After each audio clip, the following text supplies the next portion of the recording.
नमस्कार दोस्तों, स्वागत है आपके अपने YouTube channel just true study में। तो फ्रेंड्स, कैसे हैं आप सब? उम्मीद करता हूं आप सब बहुत अच्छे होंगे। तो दोस्तों, अभी चल रहा है कंपटीशन एग्ज़ाम का दौर। तो इस दौर में मैं आपके लिए लेकर आया हूं पाचन तंत्र यानी ह्यूमन डाइजेस्टिव सिस्टम से टॉप 10 क्वेश्चन, जो आपकी तैयारी को बूस्ट करने या आपकी तैयारी को चेक करने के लिए बहुत यूज़फुल है। So friends, without wasting any more time, start करते हैं क्वेश्चन नंबर फर्स्ट से। क्वेश्चन नंबर फर्स्ट दिया है, मनुष्य के यकृत में निर्मित पित्त रस का पीएच मान क्या है? मनुष्य के यकृत में, यकृत यानी क्या होता है दोस्तों? लीवर। इसके अंदर पित्त रस का पीएच मान क्या होता है? देखो दोस्तों, पीएच जो होता है मान वो 7.7 होता है और ये क्षारीय होता है। क्या होता है? क्षारीय, और इसका पीएच मान होता है 7.7। क्वेश्चन नंबर सेकंड, छोटी आंत कितने भागों से मिलकर बनी होती है? छोटी आंत दोस्तों, ऑप्शन नंबर सी करेक्ट हो जाएगा इसका। और उन तीनों पार्टों का नाम है, पहला आप याद रखिएगा ग्रहणी, ग्रहणी, दूसरा जेजुनम, और तीसरा हो जाएगा ईलियम। यानी छोटी आंत कितने भागों से मिलकर बनी होती है? 3 भागों से, और तीनों का नाम है ग्रहणी, जेजुनम, ईलियम। यानी कि इससे रिलेटेड कोई प्रश्न भी आए तो आप कर सकते हो, ग्रहणी, जेजुनम और ईलियम। क्वेश्चन नंबर थर्ड, यकृत अग्नाशी वाहिनी ग्रहणी में खुलता है और वहन करता है। यकृत अग्नाशी वाहिनी किस में खुलता है? ग्रहणी में खुलता है और वहन करता है। किसका वहन करता है? पित्त का, अग्नाशय रस का, पित्त और अग्नाशय रस का, या लार का? तो दोस्तों ये ऑप्शन तो गलत हो जाएगा, डी, क्योंकि लार तो मुंह में बनती है, यकृत और अग्नाशय से इसका कोई रिलेशन नहीं है। तो इसका ऑप्शन सी जो है वो करेक्ट हो जाएगा, ऑप्शन नंबर सी, पित्त और अग्नाशय रस का। अच्छा, इससे रिलेटेड मैं आपको थोड़ा बेसिक फटाफट से समझा देता हूँ कि अगर जैसे कि माना कि जैसे यकृत की नलिका है, यकृत वैसे एक यकृत के अंदर जो गुहाएं होती है, जो लाइन्स होती है, उसके अंदर से किसका क्या रिलीज होता है? यकृत रस, जिसे पित्त रस जिसे बोलते हैं, पित्त रस रिलीज होता है। और पित्त रस स्टोर होता है पित्ताशय के अंदर। पित्ताशय की नलिका इस प्रकार से जाती है, और जैसे ये यहाँ से आ रही है अग्नाशय, अग्नाशय में से निकलता है अग्नाशय रस, और दोनों मिलकर के एक नली बनाते हैं, और वो नली खुलती है ग्रहणी के अंदर। किस में खुलती है? ग्रहणी में, ग्रहणी में खुलती है। ग्रहणी यानी कि ड्यूडेनम जिसे बोलते हैं अपन, ड्यूडेनम। और यहाँ जैसे कि यकृत है, जिसे लीवर भी बोलते हैं, इंग्लिश में लीवर बोलते हैं। और अग्नाशय रस, इसमें से अग्नाशय रस जा रहा है, किस में से? अग्नाशय में से। अग्नाशय यानी पैनक्रीज। तो ये यकृत पित्ताशय रस का स्राव करता है और अग्नाशय रस का स्राव करता है। तो दोनों मिलकर जब इस नली में ग्रहणी में खुलेंगे तो दोनों मिलकर पित्त और अग्नाशय रस का ही तो स्राव करेंगे। इसलिए अपना ऑप्शन नंबर सी जो है वो करेक्ट हो जाएगा। अगला क्वेश्चन देखेंगे, क्वेश्चन नंबर फोर्थ, निम्नलिखित में से कौन सा विकार पाचन तंत्र से संबंधित नहीं है? कौन सा विकार है जो पाचन तंत्र से संबंधित नहीं है? तो दोस्तों, दस्त जो है वो पाचन तंत्र से संबंधित है, पीलिया भी जो है वो पाचन तंत्र से है, पेचिस भी पाचन तंत्र से ही संबंधित है, लेकिन टिटनेस जो है वो पाचन तंत्र से संबंधित नहीं है। क्योंकि टिटनेस होने का प्रमुख कारण इसका वायरस का जो नाम है, आप ये अच्छे से याद कर लिएगा, इसका नाम है क्लास्ट्रीडियम टेटानी, क्लास्ट्रीडियम टेटानी। ये टिटनेस के वायरस का नाम है। यानी टिटनेस होने का प्रमुख कारण जो है वो क्लास्ट्रीडियम टेटानी नामक बैक्टीरिया है, सॉरी वायरस नहीं, बैक्टीरिया है। इसमें सर्वप्रथम जबड़े की मांसपेशियों में ऐंठन आती है, जबड़े की जो मांसपेशियों उसमें ऐंठन आ जाती है और फिर शरीर भी अकड़ने लगता है। और इसकी रोकथाम के लिए जैसे कि टीके भी निकले हुए हैं, वो है D tap, T dap, D T और टी डी। इस प्रकार से आप याद रख सकते हो, D tap, T dap, D T या टी डी, है ना। और या ऐसे पूरा फॉर्म उसका D T A P, T D A P और डी टी टी डी। याद करने के लिए आप अच्छे से याद कर सकते हो कि D tap, T dap, D T और टी डी। ठीक है, अब बढ़ते हैं अगले क्वेश्चन की तरफ। निम्नलिखित में से कौन सी ग्रंथि आहार नाल से संबंधित नहीं है? आहार नाल से संबंधित नहीं है, कौन सी ग्रंथि है ना? तो दोस्तों, एड्रीनोथ अधिवृक्क जो ग्रंथि है वो आहार नाल से संबंधित नहीं होती है, क्योंकि एड्रीनोथ जो अधिवृक्क ग्रंथि होती है वो अपने एड्रीनोथ ग्रंथि कुछ इस प्रकार की आकृति होती है, इस प्रकार की आकृति इनके ऊपर बनी होती है एड्रीनोथ ग्रंथि। मतलब एक आकृति तो जो राइट साइड में होती है वो तो कुछ दिल हार्ट जैसी आकृति होती है, त्रिकोण जिसे बोलते हैं, ट्रायंगल जैसी होती है, और इस तरफ अर्धचंद्राकार होती है। ठीक है, इस तरफ अर्धचंद्राकार बनी होती है, ये दोनों तरफ निर्मित होती है। ठीक है, एक तरफ थोड़ी बड़ी, एक तरफ थोड़ी छोटी होती है। ठीक है। अपनी किडनी जो होती है ना, किडनी, ये किडनी है, किडनी के ऊपर होती है स्थित दोनों एड्रीनो तदिवर ग्रंथि जो होती है। अगला क्वेश्चन नंबर 6 है, दोनों कॉलमों में मिलान कीजिए और सही विकल्प चुनिए। देखिए दोस्तों, अब हम तैयारी किस तरीके से करके जाते हैं और क्वेश्चन हमारे सामने कुछ इस तरीके से आ जाते हैं। वो चाहते हैं कि वो एक ही क्वेश्चन के अंदर पूरा टॉपिक शामिल कर दे, या फिर लगभग आधा टॉपिक तो दे ही देते हैं कि उनको इसकी नॉलेज है या नहीं है। तो ऐसे क्वेश्चन में हमें घबराने की जरूरत नहीं दोस्तों, क्योंकि ये क्वेश्चन तो और हेल्पफुल होते हैं हमारे को सॉल्व कराने, क्योंकि इतने सारे ऑप्शन में से अगर अपन को एक दो का भी पता होता है तो सही होने के चांस ज़्यादा हो जाते हैं।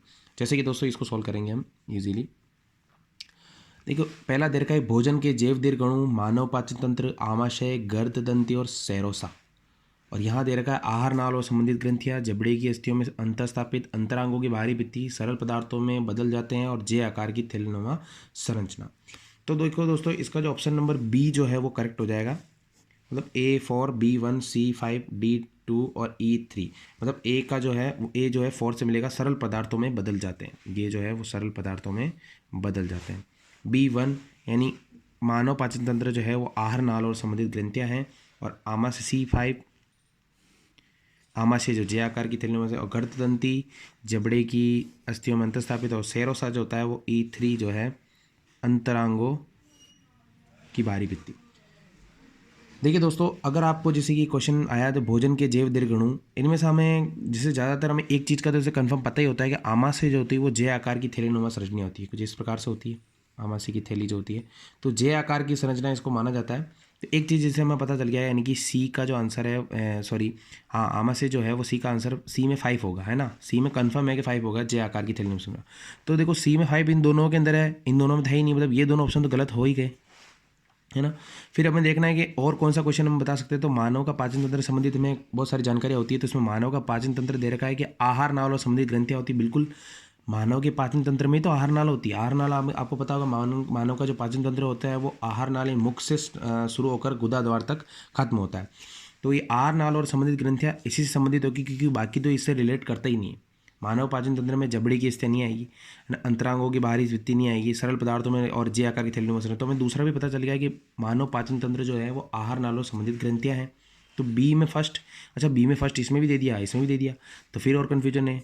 तो और अपन चेक करेंगे कि भोजन के जैव दीर्घणु, और जैसे गर्तदंती, दांत का नाम आ रहा है इसमें, है ना, गर्तदंती, सी ऑप्शन डी देखना, गर्तदंती। तो ये किससे मिलेगा, जबड़े की स्थिति से मिलेगा ना। गर्तदंती जबड़े की स्थितियों में अंतःस्थापित होते हैं। तो जो ऑप्शन डी है उसका आंसर हो जाएगा 2। तो ऑप्शन डी का आंसर 2 इसी में है, मतलब ये करेक्ट हो गया। अब हम दूसरे ऑप्शन चेक करने की जरूरत ही नहीं है, ऑप्शन बी हमारा करेक्ट हो जाएगा। अगला ऑप्शन देखेंगे हम, एंजाइमों का उनके सबस्ट्रेटों के साथ मिलान कीजिए और सही विकल्प चुनिए। एंजाइम देखो इसी प्रकार के क्वेश्चन हमें एग्जाम में दिखते हैं। हम तो इजी क्वेश्चन लर्न करके आते हैं, लेकिन कुछ मिक्स में दे देते हैं, एक के साथ में पूरा टॉपिक पूछ लेते हैं एक प्रकार से। तो यहाँ पे दे रखा है एंजाइमों का उनके सबस्ट्रेटों के साथ मिलान करना है, ठीक है। लाइपेज, न्यूक्लिएज, कार्बोक्सीपेप्टाइडेज, डाईपेप्टाइडेजो, डाईपेप्टाइड्स, वसाओं, न्यूक्लिक अम्ल और प्रोटीन पेप्टाइड और प्रोटीन।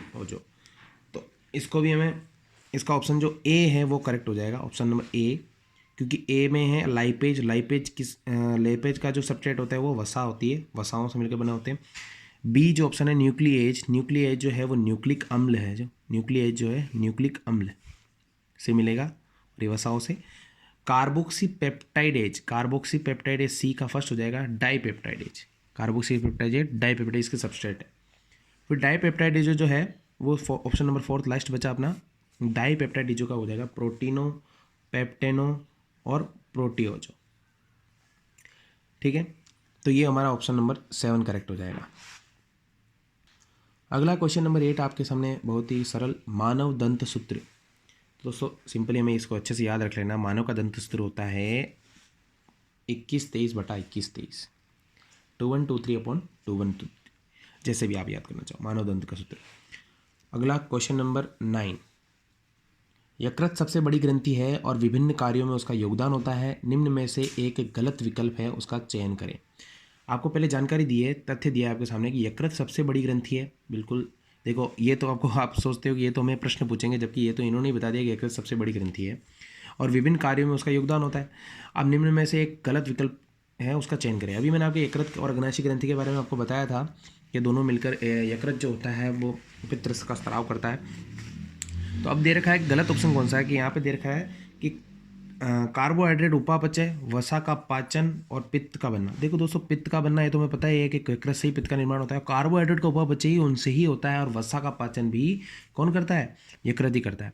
तो ये गैस्ट्रिक नामक हार्मोन का स्त्राव ये नहीं करता। यकृत गैस्ट्रिक नामक हार्मोन का स्त्राव नहीं करता है। तो ये ऑप्शन इसका गलत हो जाएगा, जो हमारा राइट हो जाएगा।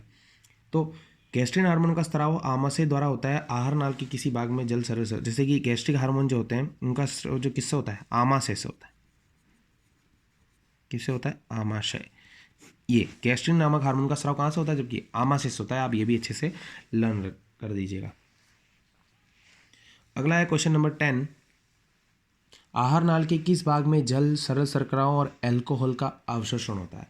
आहार नाल के किस भाग में? दोस्तों इसका आंसर हो जाएगा ऑप्शन नंबर बी, आमाशय। आहार नाल के किस भाग में जल और सरल शर्कराओं का और अल्कोहल का अवशोषण होता है? तो आमाशय में ही होता है। ठीक है दोस्तों, आई होप दोस्तों 10 ही प्रश्न आपको अच्छे से समझ में आए होंगे। अगला एक 11 क्वेश्चन मैं आपसे पूछ लेता हूँ, आप कमेंट बॉक्स में ज़रूर आंसर दीजिएगा उसका, कि भोजन निगलते समय सांस मार्ग को बंद कौन कर देता है? भोजन निगलते समय सांस मार्ग को बंद कौन कर देता है? इसका आंसर आपको कमेंट बॉक्स में ज़रूर लिखना है। धन्यवाद दोस्तों, मिलते हैं और इसी प्रकार की वीडियो के साथ। तब तक के लिए जय हिंद।